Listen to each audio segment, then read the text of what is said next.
esteemed panel here and an interesting topic, women in cinema. And of course, all of them achievers in their country and making a difference. So let me start with Vani first.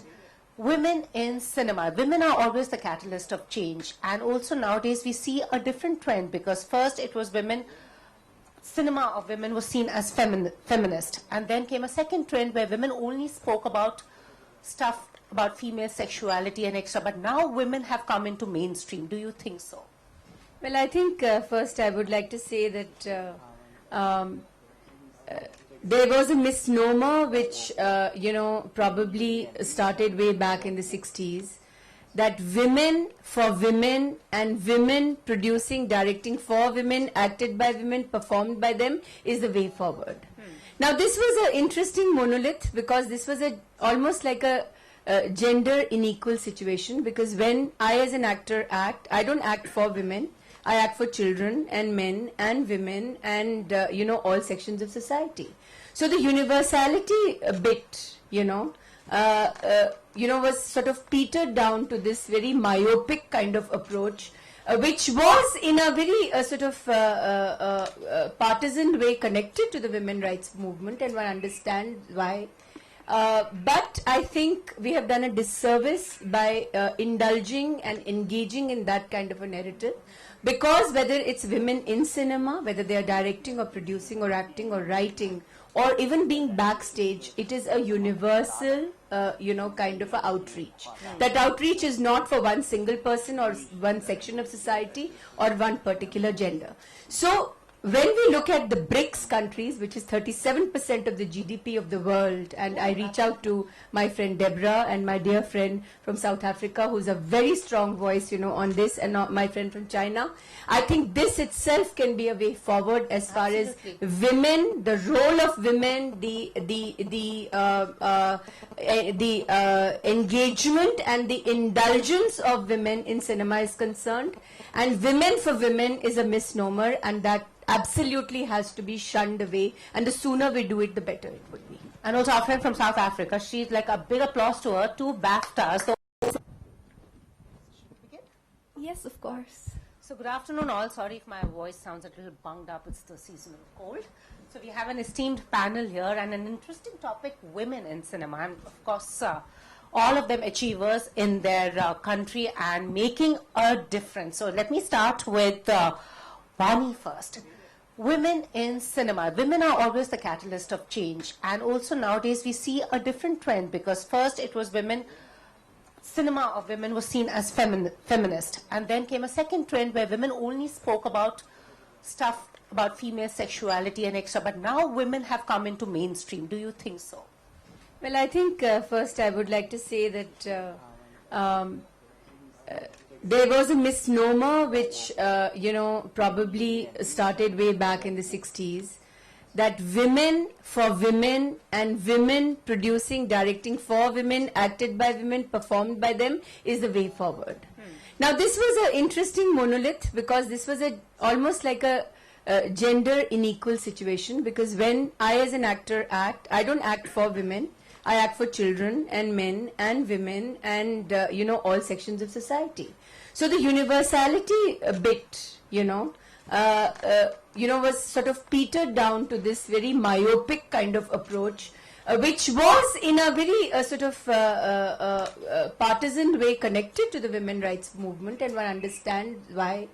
But I think we have done a disservice by indulging and engaging in that kind of a narrative, because whether it's women in cinema, whether they are directing or producing or acting or writing or even being backstage, it is a universal, kind of a outreach. That outreach is not for one single person or one section of society or one particular gender. So when we look at the BRICS countries, which is 37% of the GDP of the world, and I reach out to my friend Deborah and my dear friend from South Africa, who's a very strong voice, on this, and my friend from China, I think this itself can be a way forward as far as women, the role of women, the engagement and the indulgence of women in cinema is concerned. And women for women is a misnomer, and that absolutely has to be shunned away, and the sooner we do it, the better it would be. And also our friend from South Africa, she's like a big applause to her, 2 BAFTAs, the only person from South Africa. But do you think you're like the Lone Ranger who is like fighting for her tribe, the women? And, you know, somewhere the voice tends to get squashed a bit. Fortunately, I do come from a country which is very gender progressive in terms of constitutionally, but at the same time, it's also a very patriarchal society, and as we know, film is very paternalistic. So yes, I do tend to think that I am a bit out there, in the sense that I think that women need to stop apologizing. Absolutely. And women need to grab the bull by the horns. I am really of the belief that at this point in time globally, for as long as women are not making the same amount of money, because actually it boils down to the sense. True. We are in trouble. Women's work is never appreciated. And so I think that there has to be a shift in the mindsets of women as well, because I think that women, we don't take readily to going in front. We don't take readily to activism or politics. And so, you know, we are very self-effacing, and that is also doing a disservice to women. And, you know, there is always this dichotomy as a woman. If I become too successful, if I become too wealthy, which man is going to want to be with me? Which this, and so there is also a private conversation that women are having with them, within themselves, whereby, you know, you mustn't be as. So, and we see that across all sectors of life, whether it is film, whether it's politics, whether it is CEOs of companies. And I really just think that women must just go out there, grab the bull by the horns. We need to create a revolution. We need to make noise. We don't have to apologize. And if the men think that you are out of order as a woman for wanting that, then too bad. Because there is the other issue whereby we do have patriarchy in a dress. We do have women who are making it, but those very same women are also creating a problem in terms of the politics. So I think, yes, money, sense, and a political shift is, you know what I mean, what is actually needed globally. And within the BRICS space, as my esteemed friend here has just mentioned, if we are contributing 37% of the GDP, where are the women? Where the sense, and it's a debate that's going everywhere. Tennis, CEOs of companies, women need to just stop apologizing for wanting to be successful and wanting it all. And also we have Deborah from Brazil. I mean, Brazil has had, you know, many women directors who've made movies. So what do you feel, like women don't get a raw deal anymore, and there are roles written for them, and they can do, I mean, usually cinema is a mouthpiece. It talks about change and, you know, so do you think it's working well in Brazil, or do you think there needs to be a shift in perception?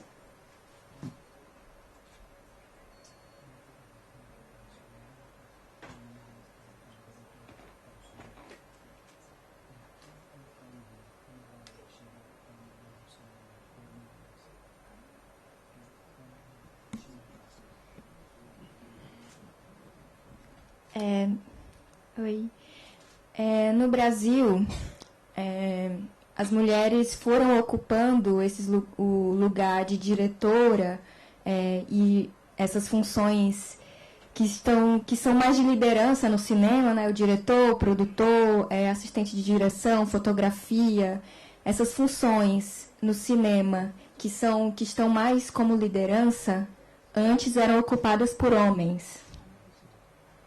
She's saying that in Brazil there are lots of women directors and who are dominated in the Brazilian cinema. Along with the acting, they also show the photography of the society and other aspect like culture and other aspect of the society. But they have dominated properly to the Brazilian cinema, the women of the Brazil. Oh, that's very, very promising and encouraging.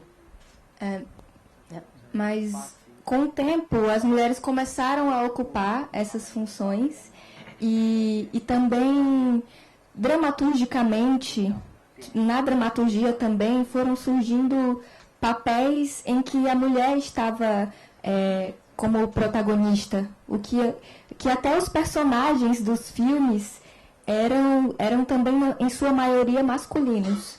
E agora she's saying now that in the ancient time also women has played the role of protagonists like heroes, and they were appreciated by all over the world, like they worked as a man did in the movies, and they played a role of a man in the movie.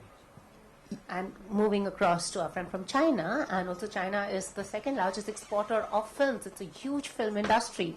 So would you like to tell us a bit about the representation of women in your cinema? We have seen a lot of movies, and also the society's culture is very similar to, the Asian culture is also very, very similar. We have like common threads. So would you like to say something?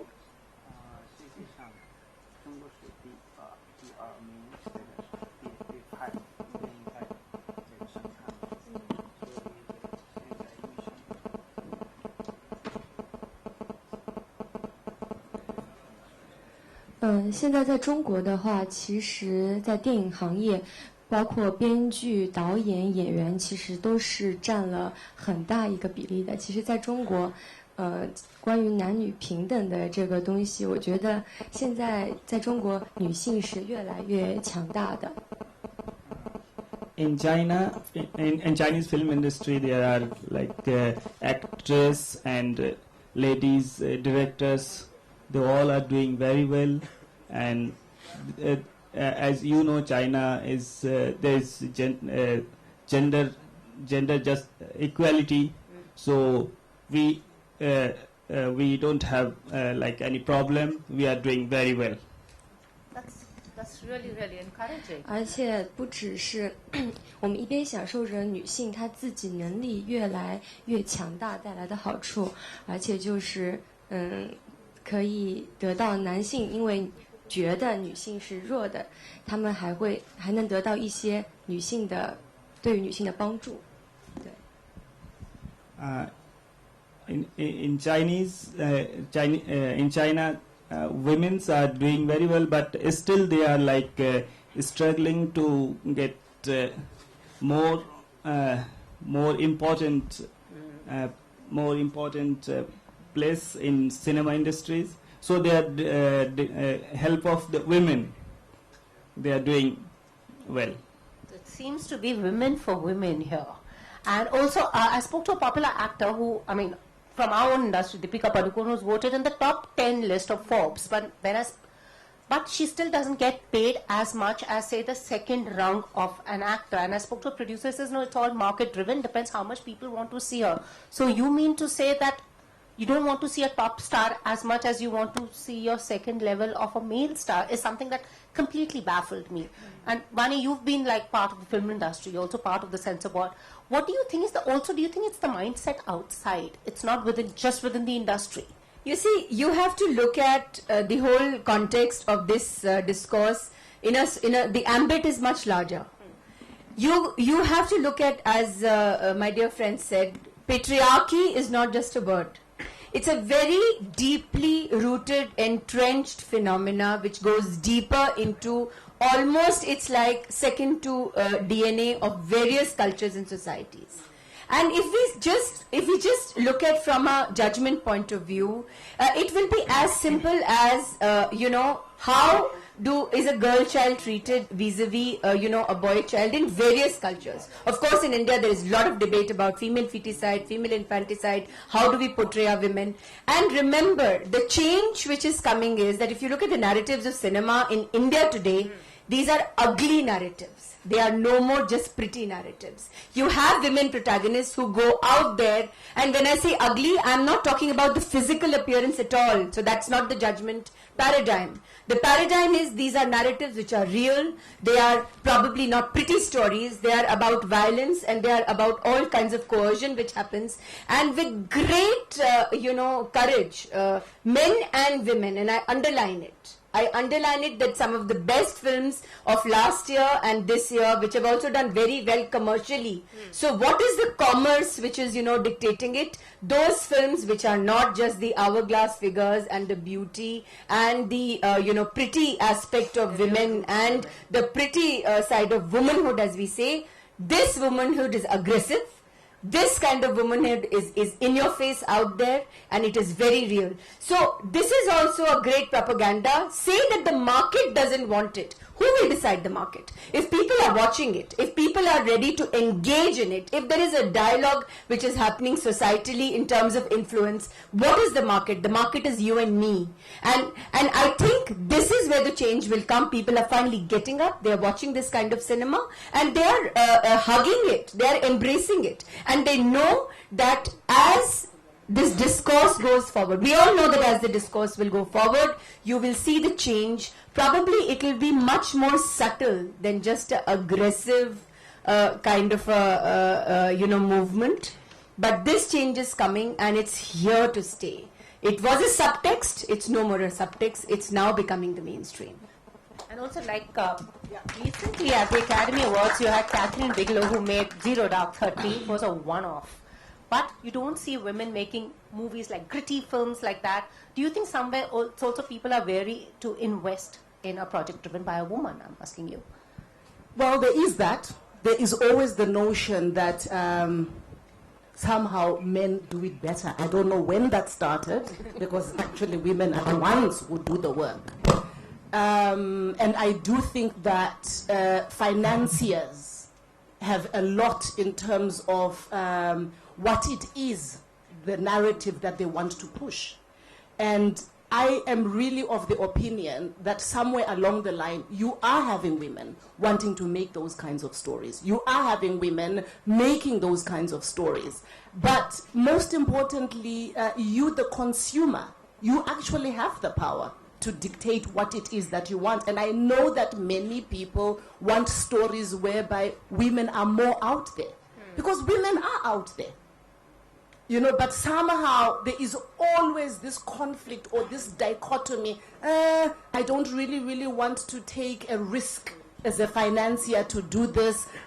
Maybe I won't. But I just think that we have to create spaces as women as well. Because actually men are not doing us a favor by wanting us to be part of their club. We don't want to be part of the man's club.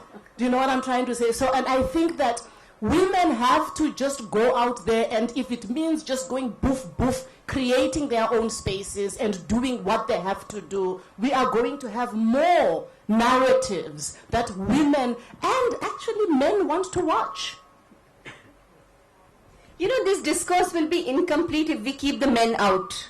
I'm underlining this, and to all my male friends in the audience, this discourse is not about keeping our male friends out.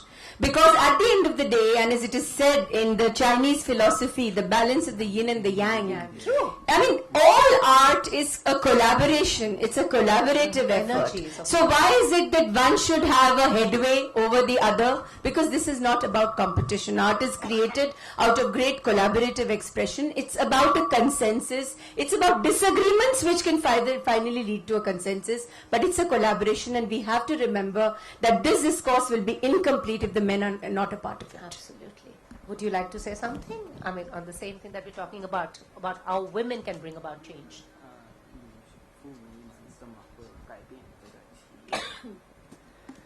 其实我自己觉得，我还可能太年轻，说自己是妇女。She said she is too young to comment on this. But I mean, it's the youth that is going to be the driving force. You are the future. You are the future. They are the torch bearers. Okay, I always think I am a young girl. No.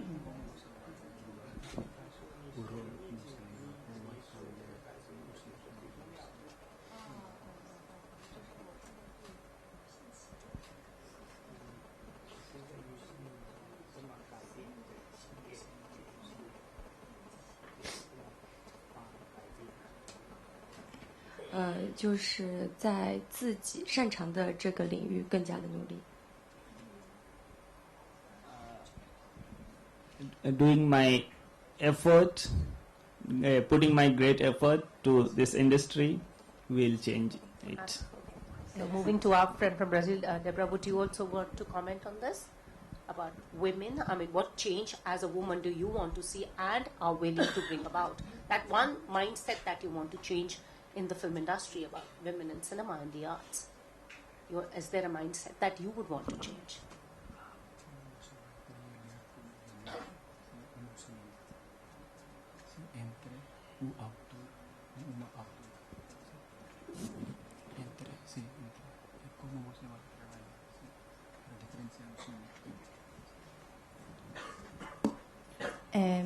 A mulher no cinema brasileiro tem ganhado uma força muito grande.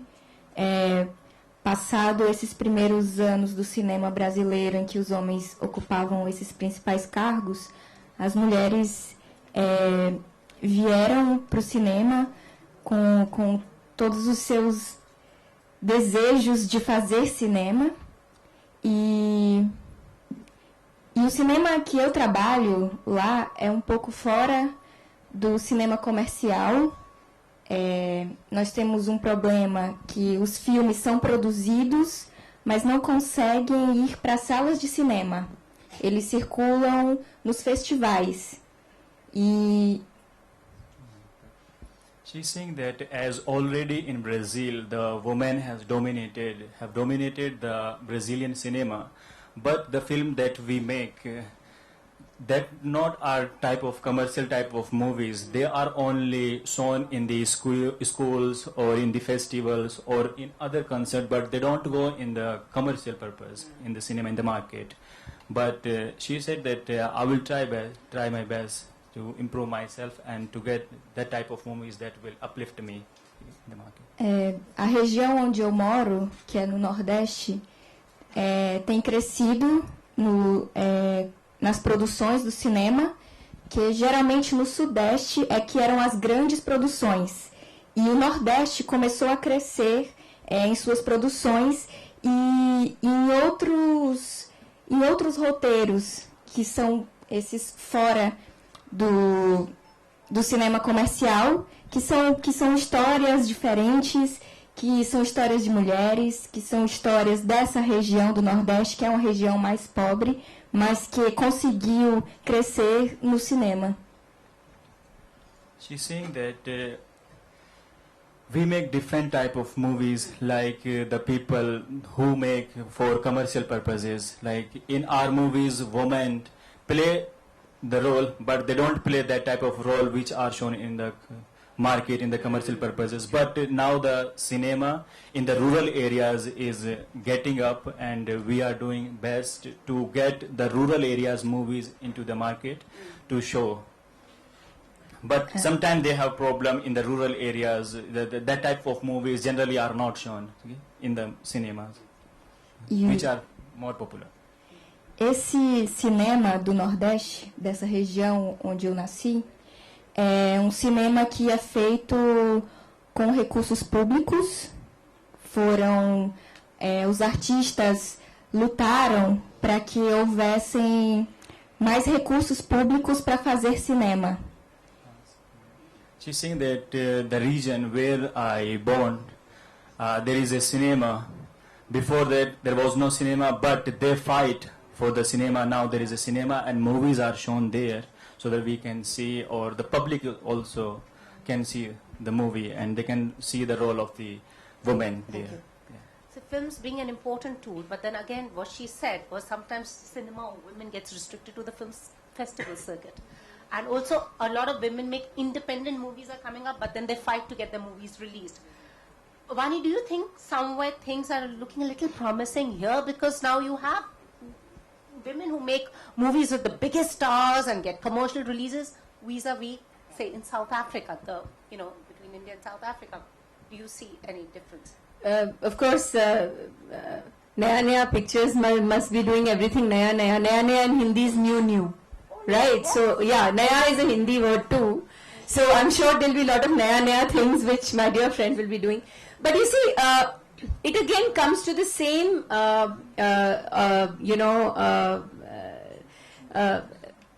remark that you shared about a producer, Yeah. Deepika Padukone is in the top 10, actresses probably globally on the Forbes list.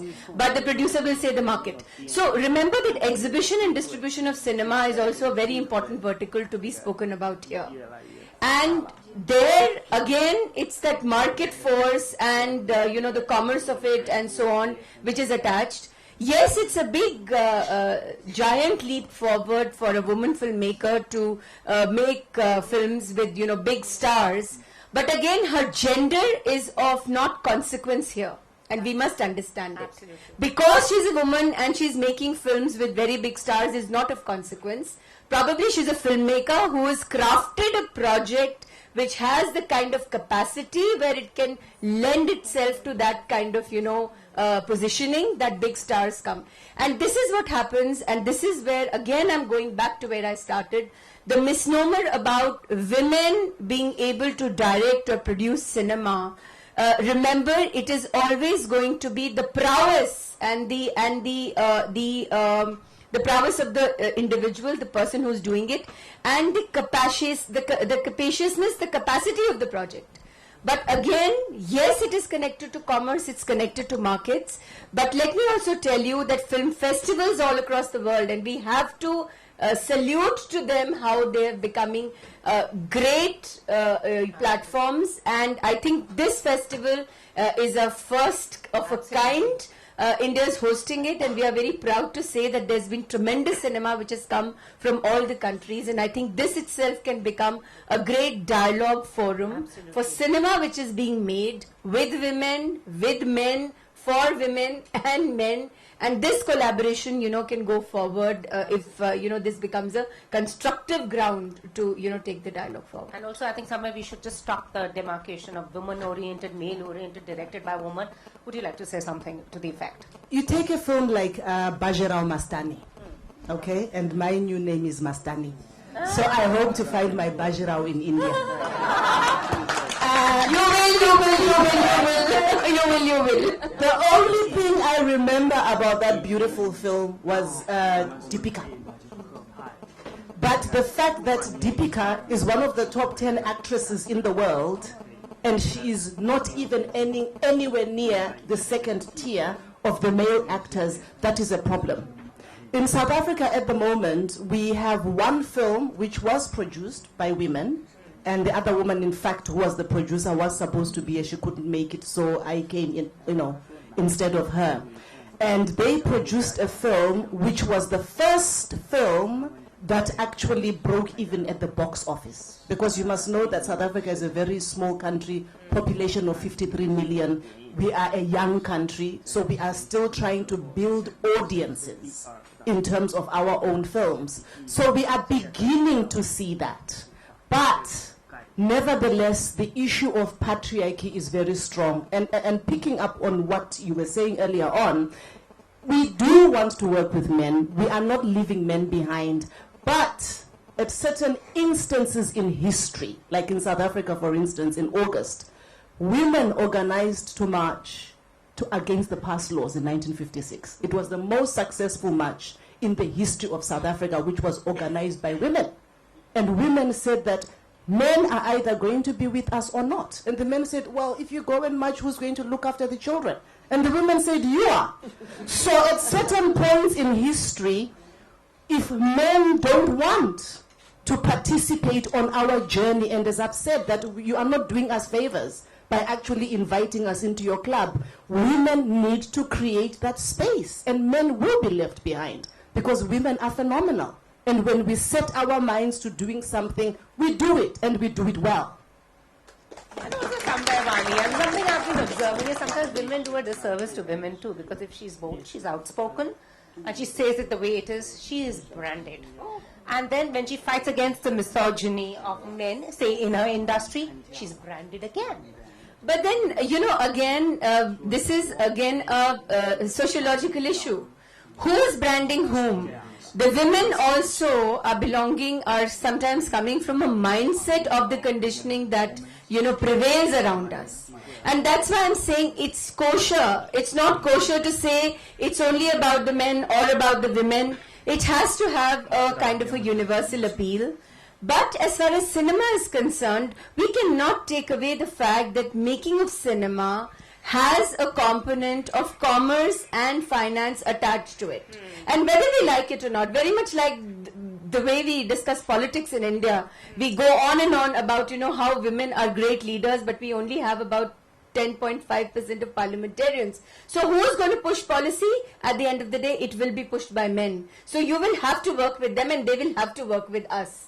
Also, as she very correctly says, culturally, every country has had its own moment of history. The independence struggle that India went through is also a moment of history, which is very much about the women and as much as the men, who participated in the freedom struggle and we, got out of the clutches of the British Raj. So, what I'm trying to say today is that branding and conditioning is age-old. It's prehistoric almost. It's that primitive that this regression will not go overnight.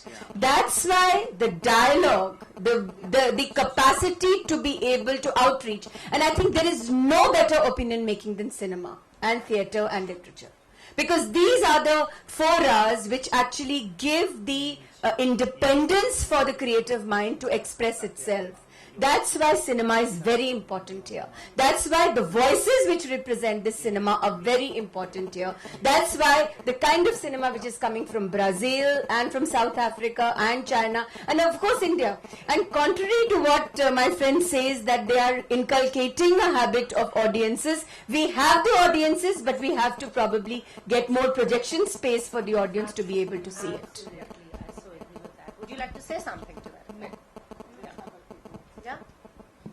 Would you like to comment on what Wani just said? China is adding one theatre each day. This is what we read, and and that means that there is a culture of cinema which must be very vibrant and which must be very, vociferous right now. What is the way forward for China if it is actually adding one screening theatre each day, to its bouquet of exhibition of cinema?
可能就是语言的关系，就是翻到我这边的，可能和你的问题是不一样的。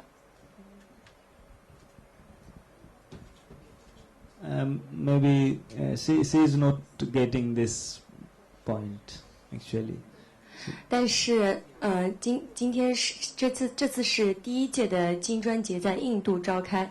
如果大家想更了解我们中国女性在电影中的一些精彩的东西的话，我也欢迎大家明年第2届金砖节的时候去到我们的中国的成都去看一看，那样的话你们会了解的更多。谢谢。This time, she is saying this time we come here for first BRICS Film Festival, and next time in China, Chengdu. China is hosting second BRICS Film Festival, so she is inviting all of you there. That's it. Thank you. Thank you so much. Thank you. Let me ask her the question, something like one said how China is adding to exhibition space, but Brazil has had a long history of women. What kind of cinema do you want to see now at a platform like that from women? What kind of stories do you want to see them make? Instead of getting trapped into only women issues, what kind of stories do you as a woman want to see?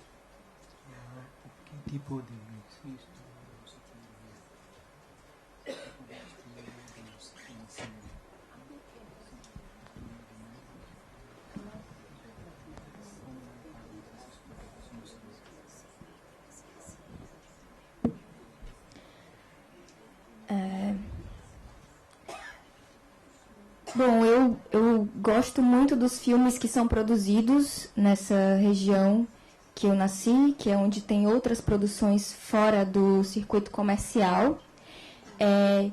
E no filme que eu trabalhei, por exemplo, que vai passar aqui no festival, são histórias de 3 mulheres em gerações diferentes e mostra a força da mulher.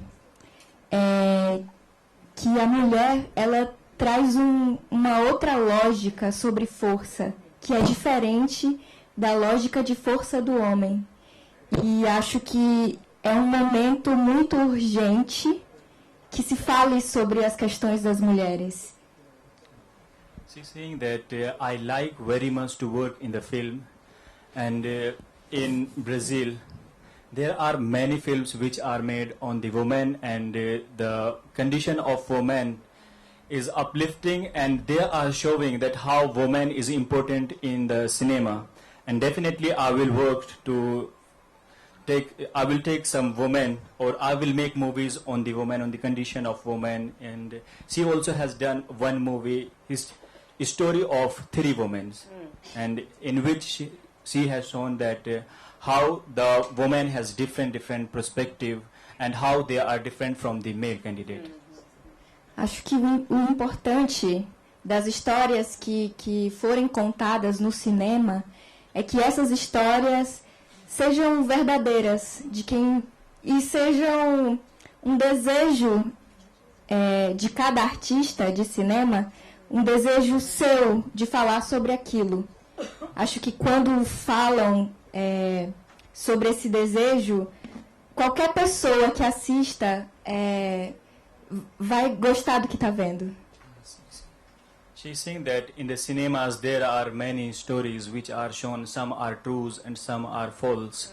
But people definitely like, or actors also like to work on the true story. So whatever the true stories are, definitely the public also like that, and the actress also work for that, like the true story, on the true story based. Actually, it's a fact, because nowadays you're seeing a more real-life story of heroes. Again, I don't want to make male and female here, but real-rooted women is what people want to see. I think more power to that. Well, I mean, there is not that much, to be quite honest, and if truth be told, there isn't that much very strong content on women globally. So whether it's in literature, or whether it is in documentary, or whether it is in film. And so at a certain point in time, I would imagine that the constituency, which constitutes more than half of the world's population, they want to be counted in.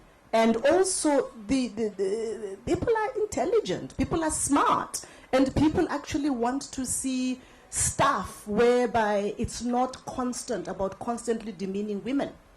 There'll be many beautiful women in the world. There'll be, you know what I mean? But actually some of this content where women are props or where women are trophies in films, that narrative is actually boring.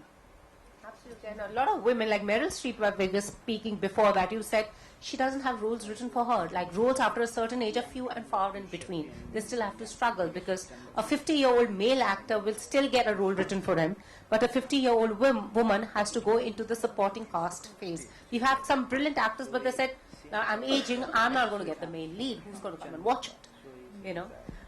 I think eventually that's why I'm saying that even if this catharsis is looking like slow in terms of its journey, as far as India is concerned, that's why I'm saying the past couple of years the smoke screen is gone, the glass ceiling is finally broken. And when you see actresses today, when you see, I would name them if you are aware, of course, Deepika Padukone, but when you see a Vidya Balan, she's actually the change of the discourse. Yeah. She's probably one of the first female leads in Taboo to some extent, who does very little work and you barely see her, and whenever it comes out, it's a very strong film. These films are written for them, and they are almost written as protagonists, where it doesn't matter whether she's a male or a female. Absolutely. It's a protagonist, and that's again coming back to what I'm saying. The narrative is, that the protagonist and the character and the way the character is attempted to be written, so there have to be stories written where the protagonist is that really strong female form, and what happens to her. So similarly, past few years, when you have seen films on violence against women and coercion and real issues of women, initially, again, the same knee-jerk reaction happened. Producer says, who's going to watch this film? And people have struggled for almost a decade to even find finance. But finally, when they got out, the kind of response they got, which also tells you that probably this communication between what people wish to watch and what is being made to watch, this communication needs to, agree. They need to agree with each other. This marriage needs to happen more. Absolutely. And I mean, you're right, here in India, our roles are being written for women, keeping them in mind. And they've actually been the top box office earners, where your top stars not been able to make that much money. So, I mean, would the audience like to ask our distinguished panelists any question here?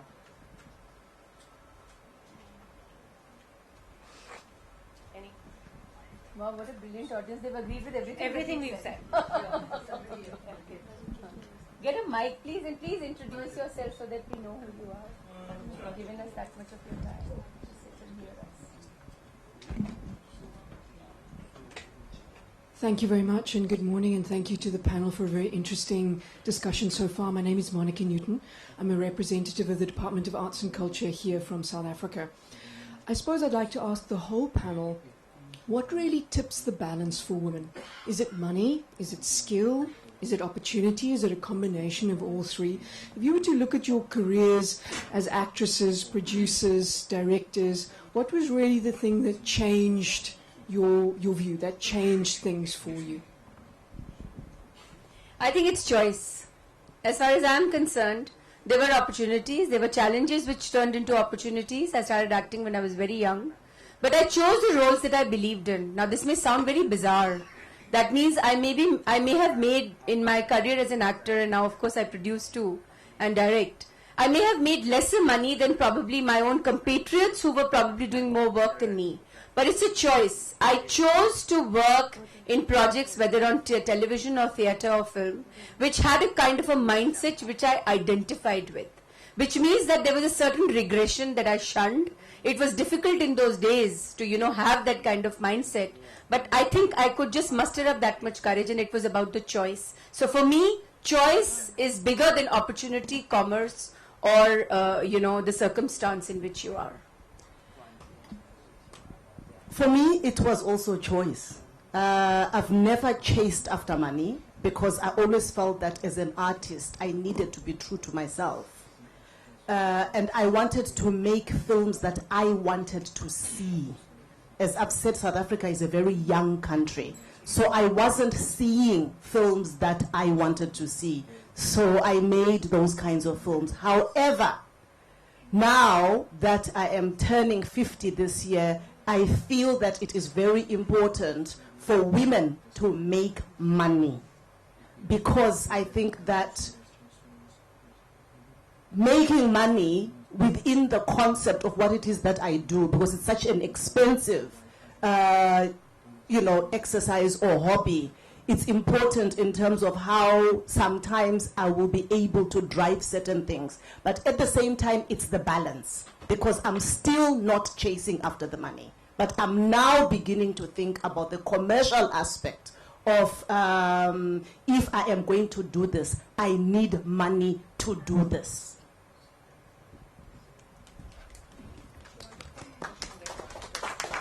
True, absolutely. And you've been risk takers at a time when, people were a little like, should I just do this because it's a big film with a big star cast? A lot of time women have actually said that it didn't matter. As long as she was paired opposite a big actor, it was a big director, she would say yes. But that's changing now. What I can see here in India, because now the actresses demand to know what is their role in the film. But again, it's a huge risk.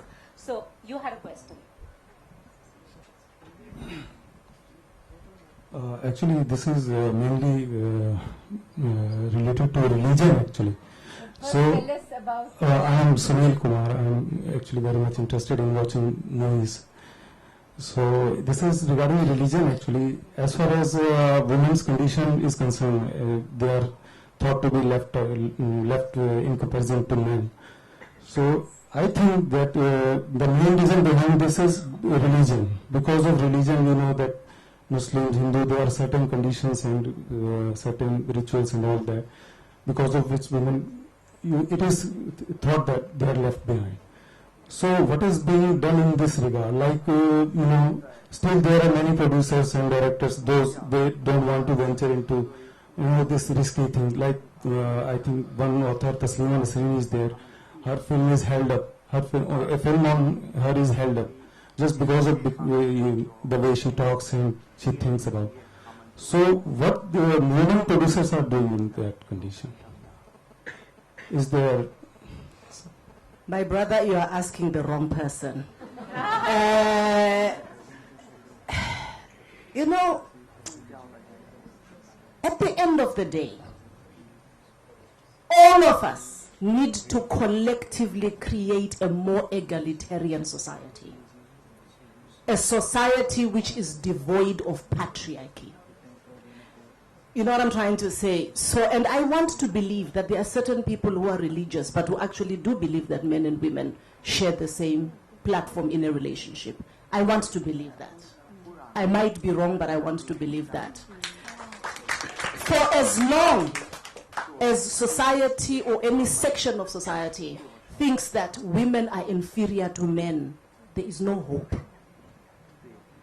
So what are we doing about that? I don't know if it is my responsibility, quote unquote, to dictate on how someone can interpret religion or their space in it. But I do think that I have a certain responsibility in terms of articulating the vision of a more equal society.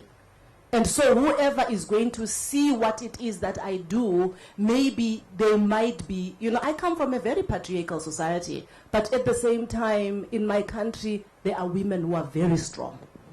Very, very strong. And the same way here. Shiva is the god of universe, and she's a woman. So what are we talking about? I just think that patriarchy is there to put women in their place. And it serves, men think that it serves them, but actually it does a disservice to society. Religion is a part of the conditioning, and that's exactly the large ambit that you have to look at. I also personally feel like my friend, that no belief, no religion would ever talk of inequity. If you look at the Shastras, if you look at the Puranas, or what I know from the Hindu old scriptures. The Shakti. Nowhere, the Shakti, the Ardhanarishwar, as she said, Shiva is a woman, it's Ardhanarishwar. And in the Chinese culture, they said the yin and the yang, and the balance of it. So I think no religion or no belief ever taught gender inequity or coercion or that. Again, our human minds, our convoluted human minds have interpreted it in such a way that it has led to this kind of misogyny and has led to this kind of judgment which happens against women. As storytellers, we are storytellers. Film is also storytelling. Yes, we have a responsibility, she's right. The way you articulate it, the way you interpret it. But if that responsibility were to put on my shoulders, our little tiny shoulders, it will be a disservice to the very cause of the fight which anyway is happening.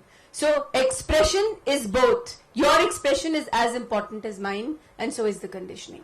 And also in looking back at our Indian film industry, earlier there were the women who were actually powerful.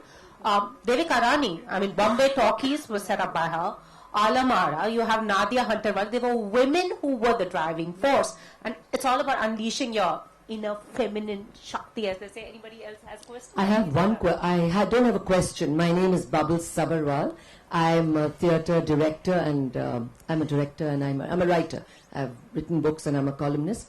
My point is, all creative arts, literature, film, theatre, film, literature, talk about storytelling, right?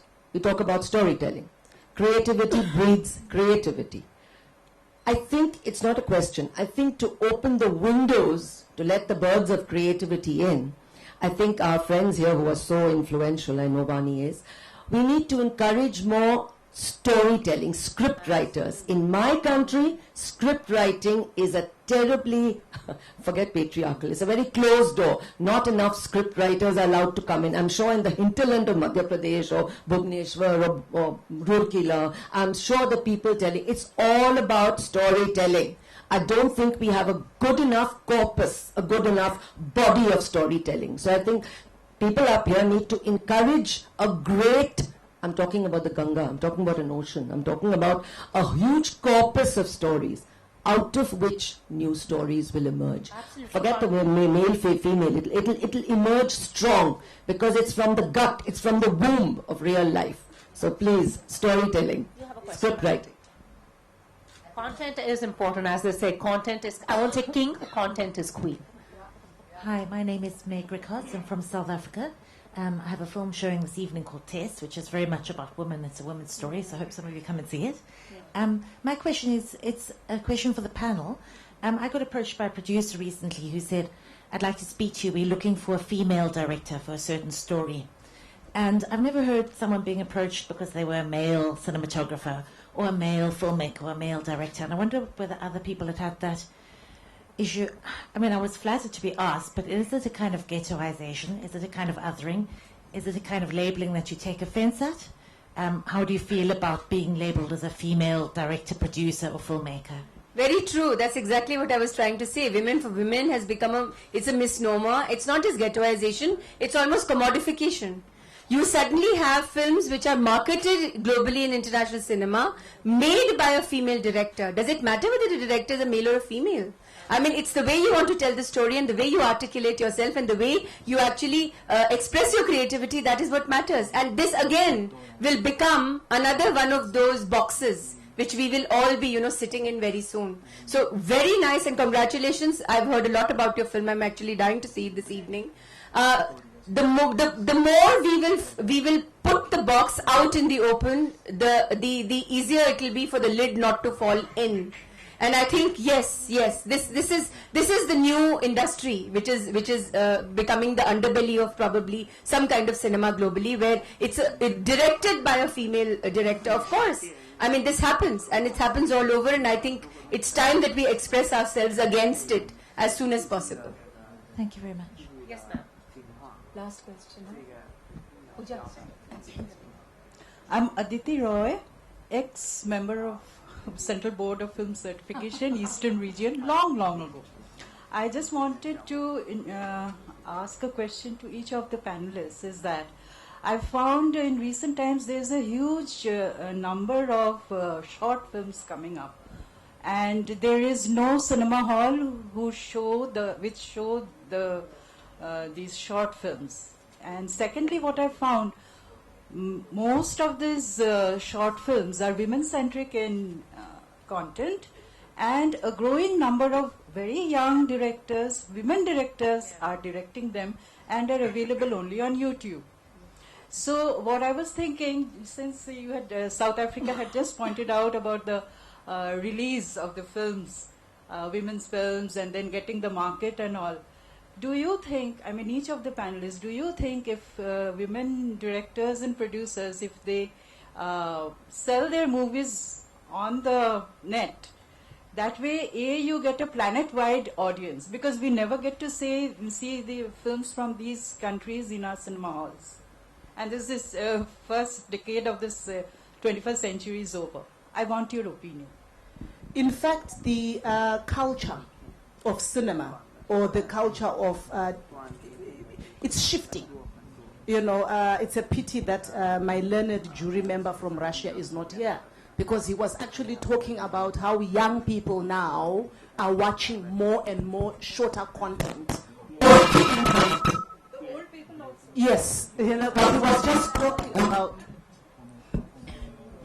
He was just talking about how cinema is actually shifting, because younger people are getting into stuff more expediently, and they are watching shorter and shorter films. And cinema tickets are very expensive. Yes, so that is a platform that is probably going to take over, although there is nothing like watching something on the big screen. But the internet is a platform that is taking over, and the internet is actually, the appetite is for shorter films. I think that it's a market. but I don't think that someone is going to pay money to go and watch maybe a 15-minute film at the cinema. I think that, because people like the experience of cinema and the big movie and all of that. And I just think that is very interesting because there is something, some people are very purist about film and cinema, but I like the fact that actually poor people can actually make films. You can make a film on a cell phone because it's demystifying the notion that people with money can only be producers, they can only direct. I think that it is becoming readily available to poor people. And I think that we need to demystify that. Whether it's, you've got other platforms like Netflix where people can sell their short films, on the internet. And I think it's interesting if we are talking about empowering the common person, which is what really cinema should do. It shouldn't be the exclusive domain of the rich. So I think that those platforms are interesting. I've never explored that, but I definitely think that it's the future. India is going through a digital revolution. It's a very, very pertinent question to ask. With the outburst of the digital space today, very soon, and I'm saying this with responsibility because I'm studying it right now, very soon it will become redundant where the film is exhibited. Remember, we started with the spool, we started with the film, then we went forward, and now it's come to a little microchip. So as technological advances happen, filmmaking is also becoming more dynamic. It's a dynamic process, so is exhibition of cinema. And also, how can young people, I recently read that there was a competition held globally, of films actually shot on a cell phone. And it became viral. And where was the last time you had 1 million hits on a 15-minute film? But I do agree that it is the responsibility of, it's some kind of responsibility, whether it is state or, the investment that we put, for culture and for, cinema and entertainment per se, that short films and non-feature films should get exhibition spaces. Frankly, I think there are enough film festivals all across the world which do a great job of, doing those films. Yeah, but I think the larger picture should be if they are exhibited on TV. If we have television, and as television, because today entertainment is in my bedroom and in my drawing room. It's no more just confined. It's probably, a little child playing on a tablet and watching content, which also scares me sometimes. But I think this digital revolution, and India is a part of it, Netflix has changed the way we look at content today. And why is it just Netflix? There's so many search engines, legal ones. I'm very anti-piracy. That. So I think this space is very dynamic.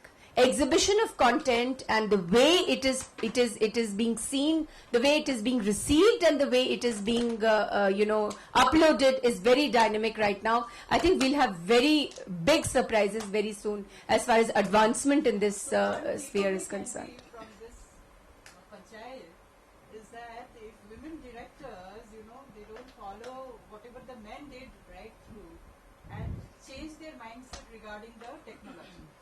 That will give them a wider... Very good. Thumbs up to that. Superb. Brilliant idea. And a former CBFC member saying gives me a lot of hope being on CBFC right now. Hello, good afternoon. My name is Zeba and presently I'm a student. So this was a very insightful thing today. I come from the land of tea gardens, that is Assam.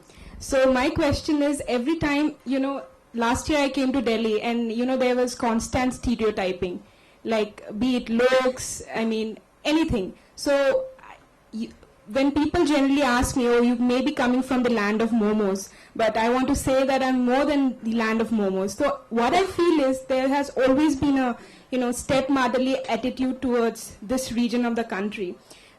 We have diverse culture, be it cuisines, language, everything. So how do you feel that the mainstream cinema, can come here and, showcase that this region is also very much a part of India, unlike the mainland India? It's a very interesting question, and it's a serendipity. Just last week I was talking at a very big university in Delhi, and which also does art, aesthetics and cinema, and the same question came, and one of the panelists happened to be from the Northeast. I think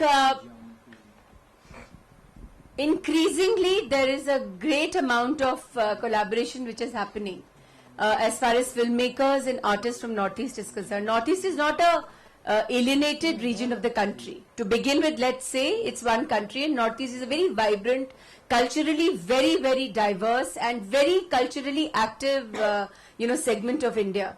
As far as your cuisine, culture, your theatre, And your even music, your performing arts is concerned. Even since she said about patriarchy, we do not have that much of a patriarchal society in Northeast. Yeah, we all it's know. more of a matrilineal Very strong society. women, yeah. But I think That's again what- it will boil down to that core question of the biases that we are living with.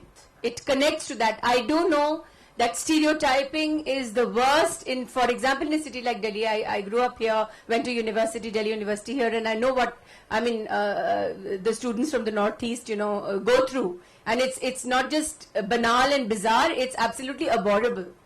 But having said that, for example, a film like Mary Com, and why do I mention the film? It's a very big, giant step in telling the story of a great hero from the Northeast, world boxing champion from India. So proud she made, the country and also the region that she belongs to. When that story reached global audiences, and when a popular actor like Priyanka Chopra, and this is also a question which was asked, why was it Priyanka? Remember that sometimes populism also lends those narratives a way that it reaches a larger audience. And sometimes telling that narrative is more important than only containing the narrative to the intrinsic part of society that it belongs to.